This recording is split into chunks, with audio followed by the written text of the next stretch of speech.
بسم اللہ الرحمن الرحیم۔ السلام علیکم۔ بہت سے لوگوں کو جرمانے کیے جا رہے ہیں، ابھی کل بھی ہوا ہے۔ اور کیوں ہو رہا ہے جرمانہ کہ واٹس ایپ پہ لوگ جو ہے اپنے دوستوں کو، اپنے فرینڈس کو کوئی الٹی سیدھی بات لکھ کے سینڈ کر دیتے ہیں، تو اکثر اس میں وہ لوگ شکایت کر دیتے ہیں، پھر ان کو جرمانہ کیا جاتا ہے۔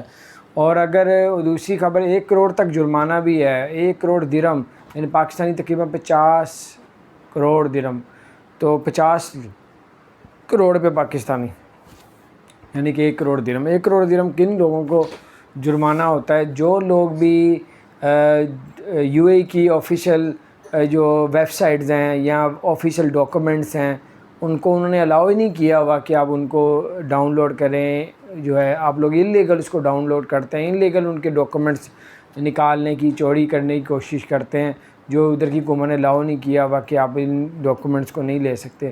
تو آپ ان میں سے کوئی اس ڈاکومنٹ انلیگل یعنی کہ ڈاکومنٹس کو انلیگل جو ہے ڈاؤن لوڈ کرتا ہے یا نکالتا ہے یا چوری کرتا ہے اور ادھر گورنمنٹ کو پتہ چل جاتا ہے، تو 1 کروڑ درہم تک جرمانہ بھی رکھا ہوا۔ تو بہرحال کسی کو میسیج نہ تڑی والا بھیجے، نہ گالی گلوچ والا بھیجے، فوری طور پہ جرمانہ ہوتا ہے، یہاں تک ڈیپورٹ بھی اکثر کیا جاتا ہے۔ تو بہرحال ایسا کوئی کام نہ کریں جس سے آپ کا نقصان ہو۔ اپنا خیال رکھیں، چینل کو سبسکرائب